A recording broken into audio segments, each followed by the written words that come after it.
ഒരു സംഭാഷണം.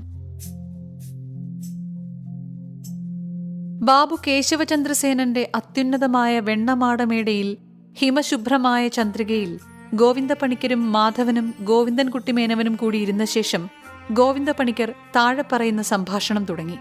ഗോവിന്ദപ്പണിക്കർ: കുട്ടികളെ, എന്റെ അഭിപ്രായത്തിൽ നിങ്ങളെ പുതിയ മാതിരി ഇംഗ്ലീഷ് പഠിപ്പിച്ച് അറിവ് വരുത്തുന്നതിൽ പല ഗുണങ്ങളും നിങ്ങൾക്കുണ്ടാവുന്നുണ്ടെങ്കിലും ഒന്ന് രണ്ട് വലിയ ദോഷങ്ങൾ കൂടി ഇതിൽ നിന്ന് നിങ്ങൾക്ക് സംഭവിക്കുന്നതായി ഞാൻ കാണുന്നു. സാധാരണ നിങ്ങൾക്കുണ്ടാവുന്ന ഗുണങ്ങളെ ഈ ദോഷങ്ങൾ പലപ്പോഴും നശിപ്പിച്ച് നിങ്ങളെ വഷളാക്കി തീർക്കുന്നതായി ഞാൻ വ്യസനത്തോടുകൂടി കാണുന്നു. ഇതിന്റെ സംഗതികളെ ഞാൻ വിവരമായി പറയാം. ഒന്നാമത്, ഈ ലോകത്തിൽ കാണുന്ന സ്വഭാവാനുസൃതമായ അനേകവിധ ഗുണദോഷങ്ങളുടെ പരിചയത്തിൽ നിന്ന് കാലക്രമം കൊണ്ട് മാത്രം സൂക്ഷ്മമായി ആലോചിച്ച് താന്താങ്ങൾ തന്നെ ഗ്രഹിക്കേണ്ടതായ പലവിധ കാര്യങ്ങളെയും ബുദ്ധിയുടെ ചാബല്യം തീരാത്ത ബാലന്മാരായ നിങ്ങൾ ഒരുവിധം പുസ്തകങ്ങൾ വായിച്ചും മറ്റും അറിഞ്ഞ് അന്ധാളിച്ച് ലൗകിക ആചാരങ്ങളെയും മതങ്ങളെയും കേവലം വിട്ട് എന്തു പറയാമെന്നും ചെയ്യാമെന്നുമുള്ള ഒരു ധൈര്യം നിങ്ങളിൽ വന്നു ചേരുന്നു. രണ്ടാമത്, ഇത് നിമിത്തം നിങ്ങളുടെ ഗുരുജനങ്ങളിലും ബന്ധുവർഗങ്ങളിലും നിങ്ങൾക്കെല്ലായ്പ്പോഴും ഉണ്ടാകേണ്ടുന്ന ഭക്തി, വിശ്വാസം, സ്നേഹം ഇതുകൾ നിങ്ങൾക്ക് ക്രമേണ നശിച്ച് കേവലം ഇല്ലാതായി വരുന്നു. മാധവൻ ഇപ്പോൾ ചെയ്ത പ്രവൃത്തി വിചാരിച്ചു നോക്കുമ്പോൾ ഇംഗ്ലീഷ് പഠിപ്പ് നിമിത്തം മാധവന് ഇപ്പോൾ ഉള്ള അറിവുകളും ആലോചനകളും ഹേതുവായി അങ്ങനെ ചെയ്യുവാൻ ഇടയായതാണെന്ന് ഞാൻ അഭിപ്രായപ്പെടുന്നു. നാടുവിട്ടു പോവാൻ ഉറച്ചപ്പോൾ മാധവന് പ്രിയപ്പെട്ട അച്ഛൻ, അമ്മ ഇവരെക്കുറിച്ച് യാതൊരു സ്മരണയും ഉണ്ടായില്ലല്ലോ. തന്റെ മനസ്സിന് സംഗതി വശാൽ ഒരു സുഖക്കേട് തോന്നി. അതിന്റെ നിവൃത്തിക്ക് രാജ്യം വിട്ട് ഓടിപ്പോയി. മാധവൻ ഇങ്ങനെ ചെയ്യുന്നതിൽ ഞാനും മാധവന്റെ അമ്മയും എത്ര വ്യസനിക്കുമെന്ന് ലേശം പോലും മാധവൻ ഓർത്തില്ല. ഇതിന് കാരണം ഞങ്ങളോട് മാധവനുള്ള ഭക്തിയുടെയും സ്നേഹത്തിന്റെയും വിശ്വാസത്തിന്റെയും കുറവ് തന്നെ. അതിനു കാരണം ഇംഗ്ലീഷ് പഠിച്ചതെന്ന് ഞാൻ പറയുന്നു. ഒന്നാമത്, മനുഷ്യർക്ക് ദൈവവിശ്വാസവും ഭക്തിയും വഴിപോലെ ഉണ്ടാവണം. അത് ലേശം പോലും നിങ്ങൾ ഇംഗ്ലീഷ് പഠിച്ചവർക്കില്ല. ആ ദൈവവിശ്വാസത്തെയും ഭയത്തെയും അനുസരിച്ചിട്ടാണ് ഗുരുജന വിശ്വാസവും ഭക്തിയും ഉണ്ടാവേണ്ടത്. ദൈവവിശ്വാസം തന്നെ ഇല്ലെങ്കിൽ പിന്നെ എന്തു ഗുരുജന വിശ്വാസം? കാര്യമെല്ലാം തകരാറ് തന്നെ. എന്തു ചെയ്യാം? മാധവൻ: കഷ്ടം. അച്ഛൻ ഇങ്ങനെ തെറ്റായി എന്നെക്കുറിച്ച് ധരിച്ചത് വിചാരിച്ച് ഞാൻ വ്യസനിക്കുന്നു. ഇംഗ്ലീഷ് പഠിച്ചിരുന്നില്ലെങ്കിലും ഞാൻ ഈ കാര്യത്തിൽ ഇതുപ്രകാരം തന്നെ ചെയ്യുമായിരുന്നു. ഇംഗ്ലീഷ് പഠിക്കാത്തവർ ആരും രാജ്യം വിട്ടുപോകുന്നില്ലേ? ഗോവിന്ദപ്പണിക്കർ: ഈ വിധം സംഗതികളിൽ അച്ഛനമ്മമാരെ ഇങ്ങനെ വ്യസനിപ്പിച്ച് നിങ്ങളെപ്പോലെ പഠിപ്പുള്ളവരല്ലാതെ ഇത്ര ക്രൂരതയോടെ ചെയ്യുമാറില്ല. നിങ്ങളുടെ പുതുമാതിരി അറിവുകൊണ്ടും ആലോചനകൾ കൊണ്ടും എന്തെല്ലാം നാശങ്ങളുണ്ടായിത്തീരുന്നു. അനവധി കാലമായി നാം ഹിന്ദുക്കൾ ആചരിച്ചു വരുന്ന പലവിധമായ സൽക്കർമ്മങ്ങളെയും അതുനിമിത്തം നമ്മൾക്ക് സിദ്ധിച്ചു വരുന്ന ഗുണങ്ങളെയും നിങ്ങൾ കേവലം ത്യജിച്ച് ആ വക യോഗ്യമായ സകല കാര്യങ്ങളെപ്പറ്റിയും സൂക്ഷ്മാലോചന ഒന്നും കൂടാതെ അതികലശമായ പുച്ഛരസത്തോടെ പരിഹസിക്കുന്നത് ഞാൻ കാണുന്നു. ഈ സന്മാർഗ സദാചാര വിദ്വേഷം ഇംഗ്ലീഷ് പഠിപ്പിനാൽ ഉണ്ടാവുന്നതാണ്. മനുഷ്യർക്ക് പഠിപ്പും അറിവും ഉണ്ടാവുന്നത് ദൈവവിചാരത്തിന് പ്രതികൂലമായി വന്നാൽ ആ പഠിപ്പും അറിവും കേവലം നിസ്സാരമായുള്ളതാണ്. അവനവന്റെ പൂർവികന്മാർ ഏതു മതം ആചരിച്ചു വന്നുവോ അതിൽ അവനവന് വിശ്വാസം ഉണ്ടാവണം. നിങ്ങൾക്ക് ഹിന്ദുമതം കേവലം നിസ്സാരമെന്നുള്ള അഭിപ്രായമായിരിക്കാം ഇപ്പോഴുള്ളത് എന്നെനിക്ക് തോന്നുന്നു. ക്ഷേത്രത്തിൽ മാധവൻ തൊഴുവാൻ പോകുന്നത് ഈയിടെ എങ്ങും ഞാൻ കണ്ടിട്ടേയില്ല. ഗോവിന്ദൻകുട്ടിയും പോവാറില്ല. ചന്ദനം ഭംഗിക്ക് വേണ്ടി തൊടുന്നുണ്ട്, ഭസ്മം തൊടാറേ ഇല്ലെന്ന് തോന്നുന്നു. കഷ്ടം, നിങ്ങൾ ഇങ്ങനെയായി തീർന്നുവല്ലോ. മാധവൻ: അച്ഛന് ആ വിഷാദം അശേഷം വേണ്ട. എനിക്ക് നിരീശ്വര മതമല്ല, ഈശ്വരൻ ഉണ്ടെന്ന് തന്നെയാണ് ഞാൻ പല സംഗതികളെ ആലോചിച്ചതിൽ തീർച്ചയായും വിശ്വസിക്കുന്നത്. അമ്പലത്തിൽ പോവേണ്ട എന്നും ഞാൻ വെച്ചിട്ടില്ല. ഭസ്മം കിട്ടിയാൽ കുറിയിടുന്നതിനും എനിക്ക് വിരോധം യാതൊന്നുമില്ല. എന്നാൽ ചന്ദനവും ഭസ്മവും അമ്പലവും ഈശ്വരനും തമ്മിലുള്ള സംബന്ധം എന്താണെന്ന് ഞാൻ അറിയുന്നില്ല. അതെന്താണെന്ന് അച്ഛൻ പറഞ്ഞു ബോധ്യമാക്കിയാൽ അമ്പലത്തിൽ പോകുന്നതും ഭസ്മക്കുറി ഇടുന്നതും സാരമായ പ്രവൃത്തികളാക്കി വെച്ച് ഞാൻ മേലിൽ ആചരിച്ചു വരാം. ഗോവിന്ദപ്പണിക്കർ: ഗോവിന്ദൻകുട്ടിയുടെ അഭിപ്രായമോ? ഗോവിന്ദൻകുട്ടി മേനവൻ: മനുഷ്യർക്ക് അറിവ് വർദ്ധിക്കുന്നിടത്തോളം ദൈവവിചാരത്തിന് ന്യൂനത സംഭവിക്കുമെന്ന് ഞാൻ വിചാരിക്കുന്നു. മതം എന്ന് പറയുന്നത് ഓരോ മനുഷ്യരുണ്ടാക്കിയതാണ്. അതിന്റെ ഗുണദോഷങ്ങളെപ്പറ്റി ചിന്തിപ്പാൻ എല്ലാ മനുഷ്യർക്കും അവകാശമുള്ളതാണ്. മതത്തിന്റെ ഗുണദോഷത്തെപ്പറ്റി ഒന്നും ചിന്തിക്കാതെ പൂർവികന്മാർ ആചരിച്ചു വന്നതാകയാൽ നോം ആചരിച്ചു വരണമെന്ന് പറയുന്നത് കേവലം തെറ്റാണ്. ഗോവിന്ദപ്പണിക്കർ: ഈ വക അധിക പ്രസംഗം ചെയ്യുവാനാണ് ഇംഗ്ലീഷ് പഠിപ്പ് ഒന്നാമത് നിങ്ങളെ ഉത്സാഹിപ്പിക്കുന്നത്. ഗോവിന്ദൻകുട്ടിക്ക് ദൈവം ഉണ്ടെന്നോ ഇല്ലെന്നോ അഭിപ്രായം? ഗോവിന്ദൻകുട്ടി മേനവൻ: എനിക്ക് ഈശ്വരൻ എന്നൊരു പ്രത്യേക ശക്തി ഉണ്ടെന്ന് വിശ്വാസമില്ല. ജഗത്തെല്ലാം സ്വഭാവാനുസരണമായി ഉണ്ടാവുകയും സ്ഥിതി ചെയ്യുകയും വർദ്ധിക്കുകയും നശിക്കുകയും ചെയ്യുന്നു എന്ന് ഞാൻ അറിയുന്നു. അതിലധികമൊന്നും എനിക്കറിവില്ല. ഈശ്വരൻ എന്നൊരു സാധനത്തെയോ ആ സാധനത്തിന്റെ വിശേഷവിധിയായ ഒരു ശക്തിയെയോ ഞാൻ എങ്ങും കാണുന്നില്ല. പിന്നെ ഞാൻ അതുണ്ടെന്ന് എങ്ങനെ വിശ്വസിക്കും? ഗോവിന്ദ പണിക്കർ: ശിക്ഷ മാധവനേക്കാൾ ഒന്ന് കവിഞ്ഞുവോ? മാധവന് ഈശ്വരൻ ഉണ്ടെന്നുള്ള വിചാരമെങ്കിലുമുണ്ട്. ഗോവിന്ദൻകുട്ടിക്ക് അതും കൂടിയില്ല. നിങ്ങൾ രണ്ടാളും കൂടി ഒരു സ്കൂളിലല്ലേ പഠിച്ചത്? പിന്നെ എന്താണ് ഇങ്ങനെ രണ്ടഭിപ്രായം? എങ്കിലും കുട്ടികളെ, നിങ്ങളുടെ മാതിരി വിശേഷം തന്നെ. മാധവൻ ഈശ്വരൻ ഉണ്ടെന്നുള്ള വിചാരമെങ്കിലും ഉണ്ടല്ലോ. പൊറുതി, ഗോവിന്ദൻകുട്ടിക്ക് അതുമില്ല അല്ലേ? ഗോവിന്ദൻകുട്ടി മേനവൻ: അതെ, ഈശ്വരൻ ഉണ്ടെന്ന് വിചാരിപ്പാൻ ഞാൻ സംഗതി ഒന്നും കാണുന്നില്ല. മാധവൻ: ആട്ടെ, അമ്പലത്തിൽ പോകുന്നതും ചന്ദനം ഭസ്മം തൊടുന്നതും ഈശ്വര വിചാരത്തിലേക്ക് ആവശ്യമാണെന്ന് അച്ഛൻ പറഞ്ഞതിനുള്ള സംഗതി കേട്ടാൽ കൊള്ളാമായിരുന്നു. ഗോവിന്ദ പണിക്കർ: ഞാൻ പറയാം. നിങ്ങൾക്ക് ബോധ്യമാവുമോ എന്ന് ഞാൻ അറിയുന്നില്ല. നിങ്ങളുടെ ബുദ്ധി ഇനി നേരെ വരുത്താൻ പ്രയാസം. എങ്കിലും ഞാൻ പറയാം. ക്ഷേത്രം നമ്മൾ ഹിന്ദുക്കൾക്ക് ദൈവവന്ദനം ചെയ്യേണ്ടതിലേക്ക് നിയമിക്കപ്പെട്ടിട്ടുള്ള സ്ഥലമാണ്. ദൈവം എല്ലായിടവും നിറഞ്ഞ് സർവാന്തര്യാമിയായി ഇരിക്കുന്നുണ്ടെങ്കിലും സാധാരണ മനുഷ്യർക്ക് ആ തത്വബോധമില്ലായകയാൽ അവർക്ക് ദൈവത്തെക്കുറിച്ചുള്ള വിചാരവും ഭക്തിയും ഉണ്ടാവാൻ വേണ്ടി ബുദ്ധിമാന്മാരായ നമ്മുടെ പൂർവികന്മാർ പണ്ടുപണ്ടേ ഏർപ്പെടുത്തിയിട്ടുള്ളതാണ് ഈ ക്ഷേത്രങ്ങളും അതുകളിൽ പോയി ചെയ്യേണ്ടുന്ന പൂജാക്രമങ്ങളും വന്ദനങ്ങളും സമ്പ്രദായങ്ങളും സ്വഭാവങ്ങളും എന്ന് ഞാൻ പറയുന്നു. ഭസ്മവും ചന്ദനവും ധരിക്കുന്നത് ദൈവവന്ദനകൾ ചെയ്യുന്നതിൽ ചെയ്യേണ്ടതായി നിയമിക്കപ്പെട്ട ഒരു പ്രവൃത്തിയാണ്. ഇതാണ് ഇവകൾ തമ്മിലുള്ള സംബന്ധം. മാധവൻ: അച്ഛൻ ഇപ്പോൾ പറഞ്ഞതിൽ ക്ഷേത്രവും ഭസ്മവും ചന്ദനവുമായി തമ്മിലുള്ള സംബന്ധം മനസ്സിലായി. ഈ മൂന്ന് സാധനങ്ങളും ഈശ്വരനും തമ്മിൽ സൂക്ഷ്മസ്ഥിതിയിൽ എന്ത് സംബന്ധമാണുള്ളതെന്ന് ഇനിയും എനിക്ക് മനസ്സിലായില്ല. ഗോവിന്ദ പണിക്കർ: ശരി, അവിടെയാണ് ദുർഘടം. ക്ഷേത്രം ദൈവവന്ദന സ്ഥലമാണെന്ന് ഞാൻ പറഞ്ഞില്ലേ? മാധവൻ: അതെ, അച്ഛൻ പറഞ്ഞത് പണ്ടുപണ്ടേ ബുദ്ധിമാന്മാരായ പൂർവികന്മാർ സാധാരണ മനുഷ്യർക്ക് ദൈവവിചാരവും ഭക്തിയും ഉണ്ടാവാൻ വേണ്ടി ഏർപ്പെടുത്തിയതാണ് ക്ഷേത്രങ്ങൾ എന്നല്ലേ? എന്നാൽ ക്ഷേത്രങ്ങളിൽ പോകുമ്പോൾ മാത്രം ദൈവവിചാരവും ഭക്തിയും തോന്നത്തക്ക വിധം ബുദ്ധിയുള്ളവരും അന്യത്ര ഈ വിചാരവും ഭക്തിയും ഉണ്ടാവാത്തവരുമല്ലേ ക്ഷേത്രത്തിൽ പോയി വന്ദനം ചെയ്യേണ്ടത്?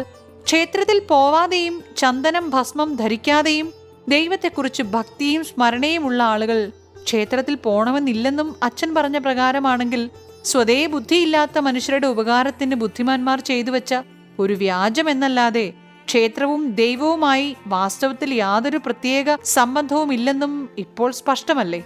ഗോവിന്ദ പണിക്കർ: അദ്വൈതികളായി ആഹാര നിദ്രാ വിഹാരാദി പ്രപഞ്ച വ്യാജങ്ങളിൽ നിന്ന് മുക്തരായിട്ടുള്ള പരമഹംസന്മാർക്ക് മാത്രമേ ക്ഷേത്രത്തിൽ പോവാതെ ഇരിക്കാൻ പാടുള്ളൂ എന്ന് ഞാൻ വിചാരിക്കുന്നു. പ്രപഞ്ചത്തെ അനുസരിച്ച് നടക്കുന്ന നമ്മൾ പ്രത്യക്ഷമായി ക്ഷേത്രങ്ങൾ, വിഗ്രഹങ്ങൾ മുതലായ സാധനങ്ങളുടെ സഹായം കൂടാതെ ഈശ്വരങ്കൽ ഭക്തി ഉണ്ടാവാനും ഈശ്വര സ്മരണ ചെയ്യുവാനും മഹാപ്രയാസമാണ്. സാധിക്കുകയില്ലെന്ന് തന്നെ പറയാം. മാധവൻ: അച്ഛൻ പറഞ്ഞ പ്രകാരം അദ്വൈതികളായി പ്രപഞ്ചവ്യാജങ്ങളിൽ നിന്ന് മുക്തന്മാരായിട്ടുള്ള മനുഷ്യർ ഇല്ലെന്ന് ഞാൻ വിചാരിക്കുന്നു. മനുഷ്യനെ പ്രപഞ്ചത്തെ അനുസരിച്ച് നടക്കാൻ ദൈവം സൃഷ്ടിച്ച ഒരു ജന്തുവാണ്. അപ്പോൾ പ്രപഞ്ചത്തെ കേവലം വിടാൻ മനുഷ്യന് ശക്തി ഒരിക്കലും ഉണ്ടാവാൻ പാടില്ല. ഉണ്ടെന്ന് ചിലർ നടിക്കുന്നുണ്ടെങ്കിൽ അത് അവരുടെ വെറും ധിക്കാരമായ ഭോഷത്വമാണ്. അങ്ങനെയുള്ളവരുടെ നാട്യത്തിൽ യാഥാർത്ഥ്യമുണ്ടെന്ന് മറ്റു ചിലർ വിശ്വസിക്കുന്നുണ്ടെങ്കിൽ അത് ശുദ്ധമേ തെറ്റാണ്. ആഹാരം, നിദ്ര, കാമക്രോധ, ലോഭമോഹങ്ങൾ ഇവകളില്ലാത്ത മനുഷ്യരെ അച്ഛൻ കാണിച്ചു തന്നാൽ അവരെ പ്രപഞ്ചവ്യാജ്യങ്ങളിൽ നിന്ന് മുക്തന്മാരാണെന്ന് ഞാൻ സമ്മതിക്കാം. അങ്ങനെയുള്ള മനുഷ്യർ ഇല്ലെന്നാണ് എൻ്റെ തീർച്ചയായ വിശ്വാസം. പിന്നെ മനുഷ്യരെല്ലാം സാധാരണ സ്വഭാവങ്ങളിൽ ഒരുപോലെയാണ്.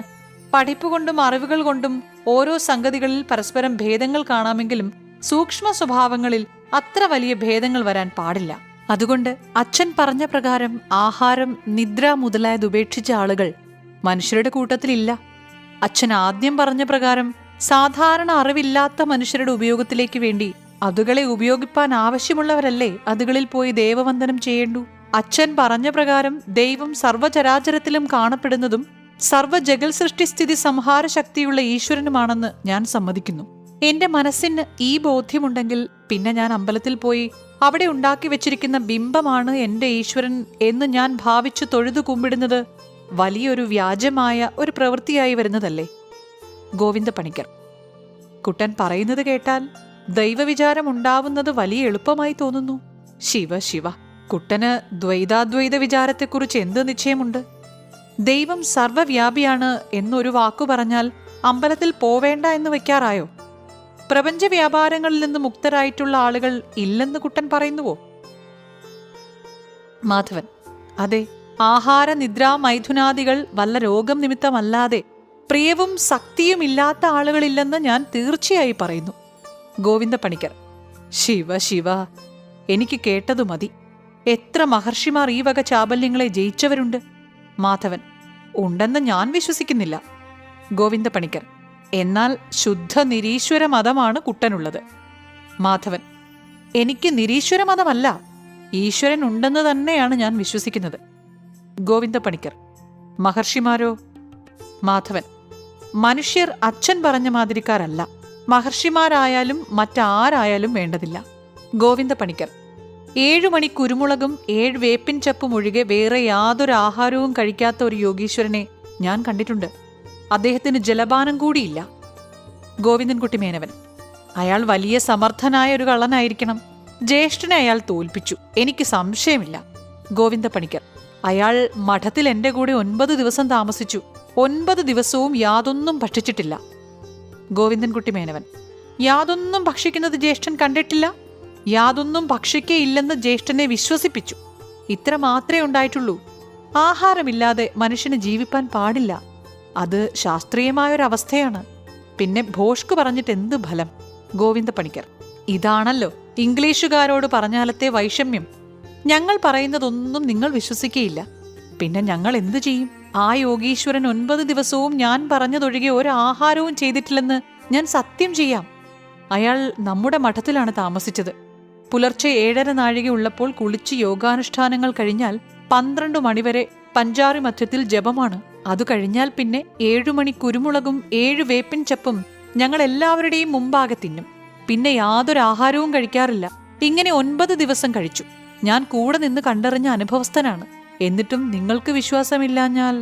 മാധവൻ: അച്ഛൻ കളവ് പറഞ്ഞു എന്ന് ഞാനും ഗോവിന്ദൻകുട്ടിയും ഈ ജന്മം പറയുന്നതല്ല. അച്ഛന്റെ വാക്കിനേക്കാൾ ഞങ്ങൾക്ക് വിശ്വാസം ഈ ഭൂമണ്ഡലത്തിൽ ആരുടെ വാക്കുമില്ല. എന്നാൽ അച്ഛനെ തെറ്റായി ധരിപ്പിച്ചതിനാൽ അച്ഛൻ ഇങ്ങനെ പറയാൻ ഇടയായതാണെന്ന് മാത്രമാണ് ഞങ്ങൾ പറയുന്നത്. ആ യോഗീശ്വരൻ ഈ 9 ദിവസങ്ങൾക്കുള്ളിൽ എത്ര സമയം അച്ഛനെയും മറ്റാരെയും കാണാതെ രഹസ്യമായി ഇരുന്നിട്ടുണ്ട്? യോഗാനുഷ്ഠാനങ്ങൾക്ക് എന്നു പറഞ്ഞ് വാതിലടച്ചകത്തിരിക്കുമ്പോൾ അയാൾക്ക് നല്ലവണ്ണം തിന്നുകൂടെ? തിന്നേണ്ട സാധനങ്ങൾ എന്തെല്ലാം കൈയടത്തമായി വലിയ ഭാണ്ഡങ്ങളിലും മറ്റും വയ്ക്കാം. അയാളുടെ കയ്യിൽ അങ്ങനെ സൂക്ഷിച്ചിട്ടില്ലെന്ന് എന്താണ് നിശ്ചയം? അയാളുടെ ശരീരവും സാമാനങ്ങളും അച്ഛൻ ശോധന ചെയ്തിട്ടില്ലല്ലോ. പിന്നെ രാത്രി ഉറങ്ങാൻ എല്ലാവരും പോയാൽ അയാൾക്ക് തിന്നാൻ എത്ര തരമുണ്ട്? 9 ദിവസം ഒന്നും അയാൾ തിന്നിട്ടില്ലെന്ന് തീർത്തു പറയണമെങ്കിൽ 9 ദിവസങ്ങളിലും രാവു പകൽ അയാളുടെ കൂടെ തന്നെ 1 മിനിറ്റ് നേരം പിരിയാതെ പാറാവായി സമർത്ഥന്മാരായ മനുഷ്യരെ കാവൽ നിർത്തി തിന്നുന്നുണ്ടോ എന്ന് പരീക്ഷിച്ചിട്ട് വേണം. അങ്ങനെ പരീക്ഷ ചെയ്തിട്ടില്ലല്ലോ. ഗോവിന്ദ പണിക്കർ: എനിക്ക് ആ യോഗീശ്വരൻ കള്ളനാണെന്ന് തോന്നിയിട്ടില്ല. ഈ ജന്മം തോന്നുകയുമില്ല. സകല കാര്യങ്ങളും നിങ്ങൾ കണ്ടതേ വിശ്വസിക്കുന്നുള്ളൂ. മാധവൻ എന്റെ അച്ഛനെ കണ്ടിട്ടുണ്ടോ? ഇല്ല. എനിക്ക് അച്ഛനുണ്ടായിരുന്നു. അദ്ദേഹം മാധവന്റെ മുത്തച്ഛനാണെന്ന് മാധവൻ ഞാൻ പറഞ്ഞാൽ വിശ്വസിക്കുന്നില്ലേ? മാധവൻ ചിരിച്ചും കൊണ്ട്: എന്താണ് അച്ഛൻ ഇങ്ങനെ പറയുന്നത്? ഇത് സ്വഭാവാനുസൃതമായ ഒരവസ്ഥയല്ലേ? ഇത് അച്ഛൻ പറഞ്ഞിട്ടില്ലെങ്കിലും ഞാൻ വിശ്വസിക്കുന്നത് ഒരു കാര്യമാണല്ലോ. ഗോവിന്ദ പണിക്കർ: ആട്ടെ, അതങ്ങനെ ഇരിക്കട്ടെ. മാധവന് നിരീശ്വര മതമല്ല എന്നല്ലേ പറഞ്ഞത്? ഈശ്വരനെ അപ്പു കണ്ടിട്ടുണ്ടോ? പിന്നെ കാണാത്ത വസ്തുവെ എന്തിനു വിശ്വസിക്കുന്നു? മാധവൻ: ശരി, അച്ഛന്റെ ഈ ചോദ്യം ഒന്നാം തരം തന്നെ. ഞാൻ ഇതിന് സമാധാനം പറയാൻ നോക്കാം. ഗോവിന്ദൻകുട്ടി എന്നെ തർക്കിച്ച് തോൽപ്പിക്കുമായിരിക്കും. എങ്കിലും ഞാൻ പറയാം. ഈശ്വരനെ ഞാൻ കണ്ടിട്ടില്ല. എന്താണ്, എങ്ങനെയാണ് ഈശ്വരൻ എന്നതും എനിക്ക് വെളിവായി പറയാൻ സാധിക്കയില്ല. എന്നാൽ ഈ ജഗത്തിൽ എങ്ങും വലുതായി അനിർവചനീയമായ ഒരു ശക്തിയെ അന്തർഭവിച്ചു കാണുന്നുണ്ട്. ആ ശക്തിയെയാണ് ഞാൻ ഈശ്വരൻ എന്ന് വിചാരിക്കുന്നതും പറയുന്നതും. ആ ശക്തി ഇന്നതാണെന്ന് വ്യക്തമായി അറിവാനും പറവാനും പ്രയാസം. അതിനെക്കുറിച്ച് ഒന്നു മാത്രം ഞാൻ പറയാം. ആ ശക്തിയുടെ അഭാവത്തിൽ ജഗത്തിന് ഇപ്പോൾ കാണപ്പെടുന്ന സ്ഥിതി ഉണ്ടാവാൻ പാടില്ലെന്ന് ഞാൻ വിചാരിക്കുന്നു. ഈ ശക്തി സർവ്വചരാചരങ്ങളിലും കാണപ്പെടുന്നു. മനുഷ്യൻ മുതൽ പിപീലികാകൃമി വരെയുള്ള ജംഗമങ്ങളിലും പർവ്വതങ്ങൾ മുതൽ തൃണപര്യന്തമുള്ള സ്ഥാവരങ്ങളിലും സൂര്യൻ മുതൽക്കുള്ള ആകാശചാരികളായി കാണപ്പെടുന്ന സകല ഗ്രഹങ്ങളിലും ഗോളങ്ങളിലും നക്ഷത്രങ്ങളിലും സകല കാലങ്ങളിലും കാണുവാനോ സ്പർശത്താൽ അറിവാനോ കേൾപ്പാനോ മനസ്സിൽ ഗ്രഹിപ്പാനോ പാടുള്ളതായ സകല സാധനങ്ങളിലും വിഷയങ്ങളിലും ഈ ഒരു ശക്തിയെ സൂക്ഷ്മമായി ആലോചിച്ചു നോക്കുമ്പോൾ ഞാൻ എല്ലായ്പ്പോഴും കാണുന്നു. ഈ ശക്തിയെയാണ് ഞാൻ ദൈവമെന്ന് വിചാരിക്കുന്നത്. ഗോവിന്ദ പണിക്കർ: വരട്ടെ, ദൈവം ഇല്ലെന്നല്ലേ ഗോവിന്ദൻകുട്ടി പറഞ്ഞത്? അതിനുള്ള സംഗതികൾ ഒന്നാമത് പറഞ്ഞു കേൾക്കട്ടെ. ഈ ചരാചരങ്ങളെല്ലാം മനുഷ്യരടക്കം താനേ ഉണ്ടായി എന്നാണ് ഗോവിന്ദൻകുട്ടി പറയുന്നത് അല്ലേ? അതിന്റെ സംഗതികൾ ഒന്നാമത് ഒന്ന് പറഞ്ഞു കേൾക്കട്ടെ, പിന്നെ മാധവൻ പറയുന്നത് കേൾക്കാം. ഗോവിന്ദൻകുട്ടി മേനവൻ: പറയാം. ഒന്നാമത്, ഈശ്വരൻ ഇല്ലെന്നല്ല ഞാൻ പറഞ്ഞത്. ഈശ്വരൻ ഉണ്ടെന്ന് ഇതുവരെ ജഗത്തിൽ കാണപ്പെട്ട വ്യാപാരങ്ങളാൽ വിശ്വസിപ്പാനോ ഊഹിപ്പാനോ പാടില്ലെന്ന് മാത്രമാണ് യൂറോപ്പിലുള്ള ശാസ്ത്രവിദഗ്ധന്മാരായ അനേകം മഹാപുരുഷന്മാർ ഈ സംഗതിയെക്കുറിച്ച് പലപ്പോഴും ആലോചിച്ചെഴുതിയിട്ടുള്ള ചില പുസ്തകങ്ങൾ ഞാൻ വായിച്ചിട്ടുണ്ട്. ഇതിൽ ചിലരുടെ അഭിപ്രായങ്ങളിൽ മുഴുവനുമായി ഞാൻ യോജിക്കുന്നില്ലെങ്കിലും മറ്റു ചിലരുടെ അഭിപ്രായങ്ങളിൽ ഞാൻ പൂർണ്ണമായി യോജിക്കുന്നു. ഈ സംഗതിയിൽ ഞാൻ വായിച്ച പുസ്തകങ്ങളിൽ അതിബുദ്ധിമാനായ ചാർലസ് ബ്രാഡ്ല എന്ന സായിവ് ഈയിടെ എഴുതിയിട്ടുള്ള ഒരു പുസ്തകമാണ് എനിക്ക് വളരെ ബോധ്യമായത്. ഇതിൽ പല ബുദ്ധിമാന്മാരായ ആളുകൾ എഴുതിയിട്ടുള്ള പല പുസ്തകങ്ങളിൽ നിന്നും മറ്റും ഓരോ അഭിപ്രായങ്ങളും വിവരങ്ങളും വളരെ യുക്തിയോടെ എടുത്തു ചേർത്തിട്ടുണ്ട്. ആ പുസ്തകം എന്റെ തോൽപ്പെട്ടിയിൽ ഇപ്പോൾ ഉണ്ട്. അതിൽ ചില ഭാഗങ്ങൾ ഞാൻ മലയാളത്തിൽ തർജ്ജമയായി വായിച്ചു കേൾപ്പിക്കാം. എന്നാൽ ജ്യേഷ്ഠൻ എന്റെ അഭിപ്രായം ശരിയെന്ന് ബോധ്യപ്പെടും എന്ന് ഞാൻ വിശ്വസിക്കുന്നു. ഗോവിന്ദ പണിക്കർ: നീ എന്തു പറഞ്ഞാലും ഏത് ബുക്ക് വായിച്ചാലും ഞാൻ ഈ ജന്മം ഈശ്വരൻ ഇല്ലെന്ന് വിചാരിക്കയില്ല. ഗോവിന്ദൻകുട്ടി മേനവൻ: ഞാൻ എന്തു പറഞ്ഞാലും ഏത് ബുക്ക് വായിച്ചാലും ജ്യേഷ്ഠൻ നിരീശ്വര മതത്തെ കൈക്കൊള്ളണ്ട. എന്നാൽ ഞാൻ പറയാൻ പോകുന്ന സംഗതികൾ നല്ല സംഗതികളായാൽ അത് സമ്മതിക്കുമോ? ഗോവിന്ദ പണിക്കർ: പറഞ്ഞു കേൾക്കട്ടെ. ഗോവിന്ദൻകുട്ടി മേനവൻ: സിദ്ധാന്തങ്ങളായി അഭിപ്രായപ്പെടരുത്. സംഗതികളുടെ ഗുണദോഷങ്ങൾ ആലോചിക്കണം. എന്നാൽ ഞാൻ പറയാം. ഗോവിന്ദ പണിക്കർ: പറയൂ, കേൾക്കട്ടെ. ഗോവിന്ദൻകുട്ടി മേനവൻ ബ്രാഡ്ലാവിന്റെ ബുക്ക് തോൽപ്പെട്ടിയിൽ നിന്ന് എടുത്തുകൊണ്ടുവന്ന് ചെറിയൊരു മെഴുകുതിരി വിളക്ക് കത്തിച്ച് കുറെ കടലാസുകൾ നോക്കി. എന്നിട്ട്: ഗോവിന്ദൻകുട്ടി മേനവൻ, ഈ പുസ്തകത്തിൽ ഓരോ ദിക്ക് വായിച്ചു പറയുന്നതിന് മുമ്പ് എന്താണ് നിരീശ്വര മതക്കാരുടെ സിദ്ധാന്തമെന്ന് ആകപ്പാടെ ജ്യേഷ്ഠനോടൊന്നു പറയാം. അവരുടെ അഭിപ്രായം ഈ ജഗത്തു മുഴുവനും കാര്യകാരണ സംബന്ധ ന്യായേന പദാർത്ഥങ്ങളുടെ സ്വാഭാവികമായ വികാരങ്ങളാലും ചേഷ്ടകളാലും അന്യോന്യ സംശ്രയങ്ങളാലും സംശ്രയാഭാവങ്ങളാലും അനവധിയായ കാലം കൊണ്ട് ക്രമേണ താനെ ഉണ്ടായി വന്നതാണെന്നാകുന്നു. സർവപദാർത്ഥങ്ങൾക്കും ആദ്യ കാരണങ്ങളായി പൃഥിവ്യപ്തേജോ വായുവാകാശങ്ങളെയോ അതുകളുടെ ഏതെങ്കിലും ഭാഗങ്ങളെയോ സംഗ്രഹിച്ച് അതുകളിൽ നിന്ന് ക്രമേണ അതുകളുടെ അന്യോന്യ സംശ്രയങ്ങളിലും സംശ്രയാഭാവങ്ങളിലും മറ്റു പദാർത്ഥങ്ങളെ ഗ്രഹിച്ച് ഇപ്രകാരം ക്രമേണ അനന്തകോടി പദാർത്ഥങ്ങളുടെ ഉദ്ഭവങ്ങളെ അനുമാനിക്കുകയും ഗുണിക്കുകയും ചെയ്യുന്നു. ഇതിന് അതിയുക്തിയുള്ള കാരണങ്ങളെയും കാണിക്കുന്നു. ഈശ്വരൻ ഉണ്ടെന്ന് അവരെ പറഞ്ഞു ബോധ്യപ്പെടുത്താൻ ആരാലും കഴിയുമെന്ന് എനിക്ക് തോന്നുന്നില്ല. ദൈവമുണ്ടെന്ന് പറയുമ്പോൾ ഇല്ലെന്ന് കാണിപ്പാൻ ലക്ഷം സംഗതികൾ അവർ കാണിക്കുന്നു. അതാതിന്റെ സ്വഭാവത്തെ വിട്ട് ഒരു പദാർത്ഥവും ഒരിക്കലും ലോകത്തിൽ കാണുന്നില്ല. ഹിന്ദുക്കളോ ബുദ്ധന്മാരോ മഹമ്മദീയരോ ക്രിസ്ത്യാനികളോ മറ്റേതുവിധ മതക്കാരോ അവരുടെ വേദങ്ങൾ പ്രകാരം ദൈവത്തെക്കുറിച്ച് പറയുന്നതൊന്നും തന്നെ വാസ്തവത്തിൽ ബുദ്ധിമാന്മാരായ മനുഷ്യർക്ക് ഒത്തുകാണുന്നതുമില്ല. ഞാൻ കയ്യിൽ പിടിച്ചിരിക്കുന്ന ഈ പുസ്തകകർത്താവ് ബ്രാഡ്ല സായിവ് അദ്ദേഹത്തിന്റെ സ്വജാതി മതത്തെപ്പറ്റി തന്നെ വളരെ പറഞ്ഞിട്ടുണ്ട്. ഗോവിന്ദ പണിക്കർ: എന്താണ്, സ്വന്തം വേദവും കളവാണെന്നോ? ഗോവിന്ദൻകുട്ടി മേനവൻ: ക്രിസ്ത്യാനി വേദത്തിൽ ജഗൽ സൃഷ്ടി ചെയ്ത ക്രമത്തെയും സ്വഭാവത്തെയും കുറിച്ച് പറഞ്ഞത് മുഴുവനും യുക്തിഭംഗമായ വിധത്തിലാണെന്നും ഇപ്പോൾ മനുഷ്യന് കിട്ടിയിട്ടുള്ള അറിവുകൾ പ്രകാരം നോക്കുമ്പോൾ ഈ വേദപുസ്തകത്തിൽ പറഞ്ഞ സൃഷ്ടിക്രമം അശേഷം വിശ്വസിപ്പാൻ പാടില്ലാത്തതാണെന്നുമാകുന്നു ബ്രാഡ്ലാവിന്റെ അഭിപ്രായം. ഗോവിന്ദ പണിക്കർ: ഈ സായിവ് മഹാപാപിയാണ്. ഗോവിന്ദൻകുട്ടി മേനവൻ: ആയിരിക്കാം, എന്നാൽ മഹാബുദ്ധിമാൻ കൂടിയാണ്. ഗോവിന്ദ പണിക്കർ: ദൈവമില്ലെന്ന് പറയുന്നത് കൊണ്ട് മഹാബുദ്ധിമാൻ അല്ലേ? ഗോവിന്ദൻകുട്ടി മേനവൻ: ദൈവമുണ്ടെന്ന് വിശ്വസിപ്പാൻ പാടില്ലെന്നുള്ളതിന് അദ്ദേഹം പറയുന്ന സംഗതികളെ വായിച്ചാൽ അദ്ദേഹം അതിബുദ്ധിമാനാണെന്ന് ബുദ്ധിയുള്ളവർ എല്ലാവരും പറയും. ഗോവിന്ദ പണിക്കർ: ദൈവമില്ലെന്ന് വരുത്തേണ്ടത് ഈ ലോകത്തിലേക്ക് വളരെ ആവശ്യമായ ഒരു കാര്യമായിരിക്കും. അതുകൊണ്ട് ഈ ബുദ്ധിമാൻ സായിവ് ഇതിൽ ഇത്ര ബുദ്ധി കാണിച്ചതായിരിക്കും അല്ലേ? ഗോവിന്ദൻകുട്ടി മേനവൻ: ഈ ലോകത്തിൽ കളവായോ തെറ്റായോ മനുഷ്യർക്ക് സാധാരണ ഓരോ സംഗതികളിലുണ്ടാവുന്ന അഭിപ്രായങ്ങളും വിശ്വാസങ്ങളും വിചാരങ്ങളും തങ്ങൾക്ക് കഴിയുന്നിടത്തോളം ബുദ്ധിമാന്മാരായ ആളുകൾ ഇല്ലായ്മ ചെയ്യുവാനും ശരിയായ അറിവുകൾ കൊടുപ്പാനും എല്ലായ്പ്പോഴും ബാധ്യസ്ഥരാണ് എന്ന് ഞാൻ വിചാരിക്കുന്നു. ഗോവിന്ദ പണിക്കർ: ബുദ്ധിമാന്മാരുടെ ഇപ്പോഴത്തെ അറിവോ പണ്ടത്തെ അറിവോ ശരിയായിട്ടുള്ളത് എന്ന് നിശ്ചയം വന്നുവോ? ഗോവിന്ദൻകുട്ടി മേനവൻ: അതിനാണ് ഇപ്പോൾ ബുദ്ധിമാന്മാരായുള്ളവർ പറയുന്ന സംഗതികൾ ആലോചിക്കണം എന്ന് പറയുന്നത്. ഗോവിന്ദ പണിക്കർ: എന്നാൽ പറഞ്ഞോളൂ, സംഗതികൾ കേൾക്കട്ടെ. ഗോവിന്ദൻകുട്ടി മേനവൻ: നിരീശ്വര മതം എന്താണെന്ന് ബ്രാഡ്ലോ ചെയ്തിട്ടുള്ള വിവരണത്തിന്റെ സാരം ഞാൻ മലയാളത്തിൽ പറയാം. നിരീശ്വര മതക്കാരൻ പറയുന്നത്, ഞാൻ ദൈവമില്ലെന്ന് പറയുന്നില്ല, നിങ്ങൾ ദൈവം എന്ന് പറയുന്നതിന്റെ അർത്ഥം എനിക്ക് മനസ്സിലാവുന്നില്ല എന്ന് ഞാൻ പറയുന്നു. ദൈവമില്ലെന്ന് പറയണമെങ്കിൽ നിങ്ങൾ പറയുന്ന ദൈവം എന്ന സാധനം എന്താണെന്ന് അറിഞ്ഞിട്ട് വേണ്ടേ? തനിക്കൊന്നും അറിവില്ലാത്ത ഒരു സാധനത്തെപ്പറ്റി ഉണ്ടെന്നോ ഇല്ലെന്നോ എങ്ങനെ ഒരുവൻ പറയും? പിന്നെ ഈ കാണുന്ന ചരാചരങ്ങളെയൊക്കെ വെവ്വേറെ സൃഷ്ടി ചെയ്ത് രക്ഷിച്ചും സംഹരിച്ചും കൊണ്ട് ഒരു പ്രത്യേക സ്രഷ്ടാവ് മനുഷ്യന്റെ മാതിരിയിലോ മറ്റോ ഒരു ദിക്കിലെങ്ങാനും ഉണ്ടെന്ന് നിങ്ങൾ പറയുന്നതായാൽ അത് കേവലം ഇല്ലാത്തതാണ്, ശുദ്ധ ഭോഷ്കാണ് എന്ന് ഞാൻ പറയും. സംശയമില്ല. ഇങ്ങനെ അല്ലാതെ മനസ്സിലാവാത്ത വിധമുള്ള വാക്കുകളെ കൊണ്ട് ദൈവമുണ്ടെന്ന് പറയുന്നതായാൽ എനിക്ക് മനസ്സിലായില്ല. അതുകൊണ്ട് അതിനുത്തരം പറയാൻ പാടില്ലെന്നും പറയും. മനസ്സിലാവാത്ത ഒരു സാധനമുണ്ടെന്ന് ഞാൻ ഒരിക്കലും വിശ്വസിക്കുകയുമില്ല. ഇങ്ങനെയാണ് നിരീശ്വര മതക്കാരുടെ സിദ്ധാന്തം. ഗോവിന്ദ പണിക്കർ: ഇത്ര വഷളായ ഒരു സിദ്ധാന്തം ഞാൻ ഇതുവരെ കേട്ടിട്ടില്ല.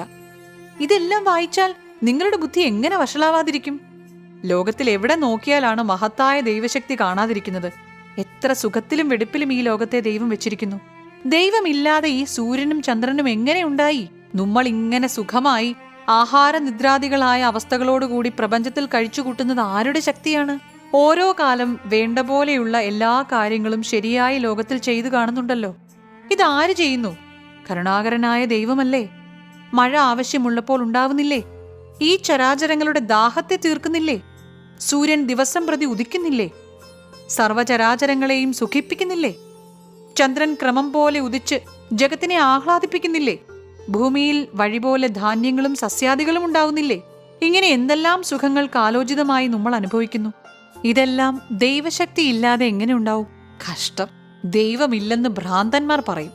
ഗോവിന്ദൻകുട്ടി മേനവൻ: ശരി, ജ്യേഷ്ഠൻ പറഞ്ഞതെല്ലാം ശരി. എന്നാൽ ജ്യേഷ്ഠൻ ഒരു ഭാഗമേ പറഞ്ഞുള്ളൂ.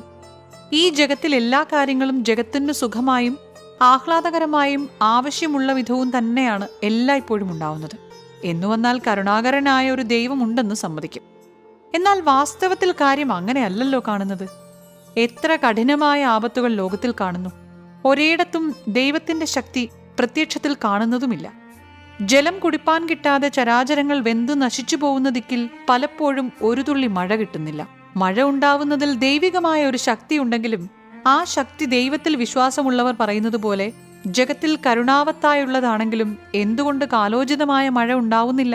സൂര്യരശ്മിയുടെ കാഠിന്യത്താലും തൈഷ്ണ്യത്താലും കത്തുന്ന മണലിൽ കുഴഞ്ഞ് പല ജന്തുക്കളും വെന്തു നശിച്ചു പോകുന്നു. കൊടും കാട്ടുതീയിൽപ്പെട്ട് ചിലപ്പോൾ സാധുക്കളായ മൃഗങ്ങൾ ആബാലവൃദ്ധം വെന്തു പെടഞ്ഞു കഠിനവേദന അനുഭവിച്ചു നശിക്കുന്നു. ദ്രവ്യഗ്രാഹികളായ കള്ളന്മാരുടെ കട്ടാരം കൊണ്ട് കുത്തുകൊണ്ട് അതിഭക്തന്മാരായ ഹിന്ദുവും ക്രിസ്ത്യാനിയും ബൗദ്ധനും ഒരുപോലെ വേദനപ്പെട്ട് നിലവിളിച്ചു വായ് പിളർക്കുന്നു.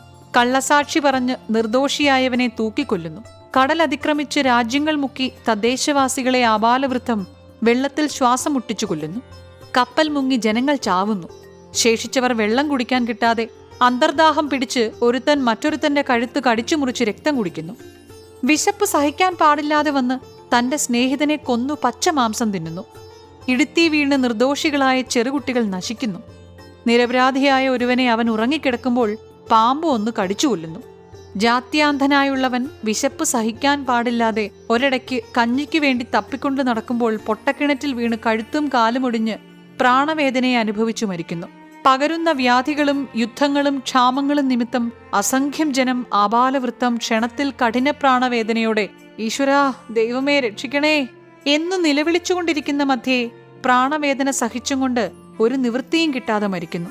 ഇവിടെയെല്ലാം എന്തുകൊണ്ട് ദൈവത്തിന്റെ കരുണാവത്തായ ശക്തി തന്റെ സൃഷ്ടികളെ സങ്കടത്തിൽ നിന്ന് രക്ഷിക്കുന്നില്ല?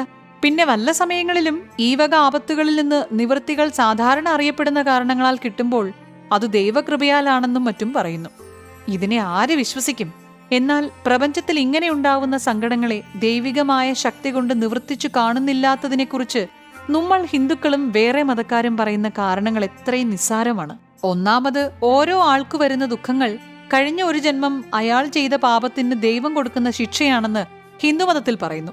ഒരു തെറ്റിന് ചെയ്യുന്ന ശിക്ഷ തെറ്റുകാരനെ തന്റെ തെറ്റിന്റെ ശിക്ഷയാണെന്ന് അറിയിച്ചിട്ട് ചെയ്യുന്നതാണ് എല്ലായ്പ്പോഴും നല്ലത്. അത് വിട്ട് ഇന്ന സംഗതിക്കാണ് താൻ കഷ്ടം അനുഭവിക്കുന്നത് എന്നറിയിപ്പാതെ ഒരു കഷ്ടം അനുഭവിപ്പിക്കുന്നതിൽ എന്താണ് ഫലം? ശിക്ഷ പാപനിവാരണത്തിനു വേണ്ടിയാണെങ്കിൽ പാപിയെ അറിയിച്ചിട്ട് തന്നെ ചെയ്യേണ്ടതല്ലേ? ഇതിനെപ്പറ്റി വലിയ ശാസ്ത്രജ്ഞൻ ഈയിടെ ഒരു ഗ്രന്ഥമുണ്ടാക്കിയതിൽ പറഞ്ഞിട്ടുള്ളതിന്റെ സാരം ആ പുസ്തകത്തിൽ നിന്ന് വായിച്ചു ഞാൻ പറയാം. നേർ തർജ്ജമയായി പറഞ്ഞാൽ ജ്യേഷ്ഠന് മനസ്സിലാക്കാൻ പ്രയാസപ്പെടും. സാരം പറയാം.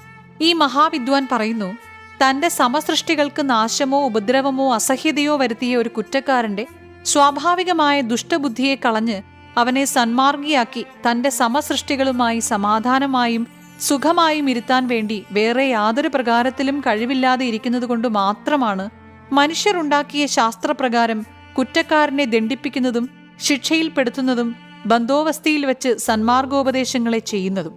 എന്നാൽ ദൈവം തന്നെ തന്റെ സൃഷ്ടികളെ ഇങ്ങനെ ദണ്ഡിപ്പിക്കുന്നതിന് എന്തൊരു സംഗതിയുണ്ടെന്നാണ് നാം പറയേണ്ടത്?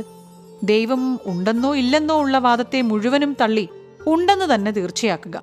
ദുഃഖങ്ങളുടെ ഉത്ഭവത്തെപ്പറ്റിയുള്ള സർവ്വ സിദ്ധാന്തങ്ങളെയും തൽക്കാലം ഇല്ലെന്ന് വിചാരിക്കുക. സർവശക്തിയുള്ള ഒരു സൃഷ്ടാവുണ്ടെന്നുള്ള ഒരു സിദ്ധാന്തത്തെപ്പറ്റിയും തൽക്കാലം തർക്കിക്കാതിരിക്കുക. എന്നിട്ട് ദൈവത്തെ ഈ ജഗത്തിനെ മുഴുവനും ഭരിക്കുന്ന വിശ്വംഭരൻ എന്ന സ്ഥിതിയിൽ മാത്രം ഓർക്കുക. ഈ നിലയിൽ ഈ വിശ്വംഭരന് താൻ തന്റെ സൃഷ്ടികളെ ഇങ്ങനെ ദണ്ഡിപ്പിക്കുന്നതിനെ നീതീകരിപ്പാൻ എന്ത് കാരണങ്ങളെയാണ് കാണിപ്പാൻ കഴിയുന്നത്? തന്റെ സ്വയരക്ഷയ്ക്കു വേണ്ടി ഇങ്ങനെ ഈ സാധുക്കളായ തന്റെ സൃഷ്ടികളെ ശിക്ഷിക്കുന്നതോ, അതല്ല കുറ്റം ചെയ്തവരുടെ നന്മയ്ക്കു വേണ്ടി അവരെ ദണ്ഡിപ്പിക്കുന്നതോ? ഇതിൽ രണ്ടിൽ ഏത് സംഗതിക്കായാലും ഈ ദണ കൂടാതെ കാര്യം സാധിപ്പാൻ ആ ദൈവത്തിന് കഴിയുന്നതല്ലേ? ഒരു മനുഷ്യനെ വേദനയോ സങ്കടമോ അനുഭവിപ്പിക്കുന്ന പ്രവൃത്തി നമ്മൾ മനുഷ്യർക്ക് തന്നെ വ്യസനകരമായ ഒരു പ്രവൃത്തിയാണ്. അങ്ങനെ ചെയ്യേണ്ടി വരുന്നത് നിവൃത്തിയില്ലാത്ത ഒരു ദോഷകർമ്മം തന്നെയാണെന്നാകുന്നു നാം മനുഷ്യര് തന്നെ അഭിപ്രായപ്പെടുന്നത്. പഠിപ്പുള്ള മനുഷ്യര് ഇല്ലാത്തവരെ പഠിപ്പിച്ചും മനുഷ്യവർഗങ്ങൾ അന്യോന്യം സ്നേഹിച്ചും ഐക്യമായി ഇരിക്കേണ്ടതിനുള്ള വഴികളെടുത്തും പല സന്മാർഗോപദേശങ്ങൾ ചെയ്തും വരുന്നു. ഈ ഉപദേശങ്ങൾ കൊണ്ട് ഗുണപ്പെടാതെ ചിലർ പിന്നെയും ദുർവൃത്തിയിൽ ചാടുന്നു, അവരെ ദണ്ഡിപ്പിക്കുകയും ചെയ്യുന്നു. ഇങ്ങനെ ദണ്ഡനം ചെയ്യുന്നത് മനുഷ്യരിൽ തന്നെ ഒരു ദുര്യശസ്സിന് ഹേതുവാണെങ്കിൽ ദൈവത്തിങ്കൽ അതെത്ര അധികം ദുര്യശസ്സിന് കാരണമായി തീരുന്നു. നമ്മളുടെ രാജ്യം ഭരിക്കുന്ന മനുഷ്യരാജാക്കന്മാർക്ക് കുറ്റക്കാരുടെ ദുർബുദ്ധിയെ നീക്കം ചെയ്ത് ഗുണബുദ്ധി കൊടുപ്പാൻ ഒരു ശക്തി ഉണ്ടായിരുന്നെങ്കിൽ ആ ശക്തിയെ ഉപയോഗിച്ച് ദുർമര്യാദയും ദുഷ്ടപ്രവൃത്തിയും മനുഷ്യരിലില്ലാതെ ആക്കിക്കളയുന്നതല്ലാതെ പിന്നെയും കുറ്റം ചെയ്യുന്നത് വിരോധിക്കാതെ നോക്കിക്കൊണ്ടു നിന്ന് ചെയ്ത ഉടനെ കുറ്റക്കാരെ പിടിച്ച് ഹിംസിച്ച് ദണ്ഡിപ്പിക്കുവാനായി കാത്തിരിക്കുമോ? ഒരിക്കലും ചെയ്യുകയില്ല. എന്നാൽ നമ്മൾ മനുഷ്യർക്ക് ഭവിഷ്യത് ദുർത്തമാനങ്ങളെയോ പ്രവൃത്തികളെയോ അറിവാനുള്ള ശക്തിയില്ല. കരുണാകരൻ എന്ന് പറയപ്പെടുന്ന ആ ദൈവത്തിനോ നിങ്ങൾ പറയും പ്രകാരം നിശ്ചയമായി ഈ ശക്തി ഉണ്ടാവാതെ ഇരിപ്പാൻ പാടില്ലതാനും. മനുഷ്യനെ സൃഷ്ടിച്ചത് ദൈവം. മനുഷ്യന്റെ മനസ്സിൽ നിന്ന് ആദ്യത്തിൽ ഉത്ഭവിച്ചത് അല്ലെങ്കിൽ ദൈവത്തിന് ഇഷ്ടം പോലെ ഇല്ലാതാക്കുവാനോ കുറയ്ക്കാനോ അധികരിപ്പാനോ കഴിയുന്നവ. കാര്യം ഇങ്ങനെ ഇരിക്കുമ്പോൾ ദൈവം പാപകർമ്മങ്ങൾ ചെയ്യുവാൻ ഒരു മനുഷ്യനുണ്ടാവുന്ന ഉത്സാഹങ്ങളെയോ വാസനയെയോ നിർത്താതെ അത് ചെയ്യിപ്പിച്ച ശേഷം അവനെ കഠിനമായി ശിക്ഷിച്ചു വേദനപ്പെടുത്തി നശിപ്പിക്കുന്നതെന്തിന്? ഇത് മഹാകഷ്ടമല്ലേ? ദൈവം ഇത്ര ബുദ്ധിഹീനതയായും ക്രൂരമായും ചെയ്യുമോ? ഇപ്പോൾ ക്രിസ്ത്യാനി വേദപുസ്തകത്തിൽ പറയും പ്രകാരം ദൈവം ചെയ്ത ശിക്ഷകളെ നാം നോക്കുന്നതായാൽ ദൈവം എത്ര കഠോരമായും നിർദ്ദയമായും അതിക്രൂരമായും മനുഷ്യനെ ശിക്ഷിച്ചതായി കാണുന്നു. തെറ്റുകാരൻ പിന്നെ എന്തു തന്നെ ഗുണകർമ്മം ചെയ്താലും പശ്ചാത്താപപ്പെട്ടാലും ദൈവം ഒരു വിധത്തിലും ദയ കാണിക്കാത്ത മാതിരിയിലാണ് ക്രിസ്ത്യാനി വേദത്തിൽ തന്നെ കാണുന്നത്. ആദാം ഒരു കുറ്റം ഒരു പ്രാവശ്യം ചെയ്തു പോയി. അതിന് അയാളെയും അയാളുടെ സർവ്വസന്താനങ്ങളെയും പരമ്പരയായി എന്നെന്നും നരകകൂപത്തിൽ നിന്നൊരിക്കലും കയറാൻ പാടില്ലാത്ത വിധം ഇട്ടുകളഞ്ഞു. ആദാം തെറ്റ് ചെയ്തതിന് അവന്റെ സന്താനങ്ങൾ കൂടി എന്തിനീ മഹാപാപം അനുഭവിക്കുന്നു? ദൈവം ഇങ്ങനെയെല്ലാം ചെയ്തിട്ടുണ്ടെങ്കിൽ പിന്നെ എവിടെയാണ് അദ്ദേഹത്തിന്റെ കരുണയും നീതിയും? ഇങ്ങനെയാണ് ഈ മഹായുക്തിമാനായ ശാസ്ത്രജ്ഞൻ പറയുന്നത്. ഗോവിന്ദ പണിക്കർ: ആദാം എന്നൊരാളുണ്ടായി എന്ന് നമ്മളുടെ ഹിന്ദുപുരാണങ്ങളിലൊന്നും പറയുന്നില്ല. ഞാനിത് വിശ്വസിക്കേയില്ല. ഗോവിന്ദൻകുട്ടി മേനവൻ: ആദാമിനെ വിശ്വസിക്കണ്ട.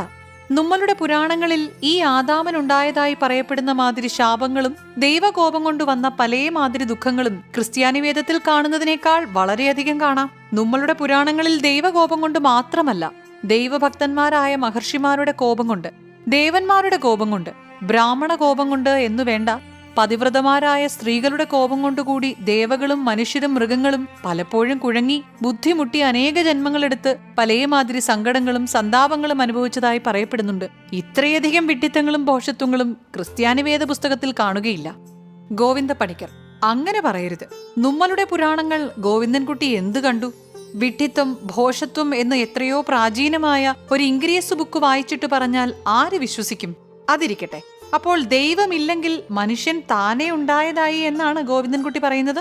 ഗോവിന്ദൻകുട്ടി മേനവൻ: മനുഷ്യൻ എന്ന് വേണ്ട ഈ കാണുന്ന സകല ചരാചരങ്ങളും പലവിധ കാരണങ്ങളിൽ നിന്നും ശക്തികളിൽ നിന്നും താനേ ഉത്ഭവിച്ചു നിറയുന്നതാണെന്നാകുന്നു ഞാൻ പറയുന്നത്.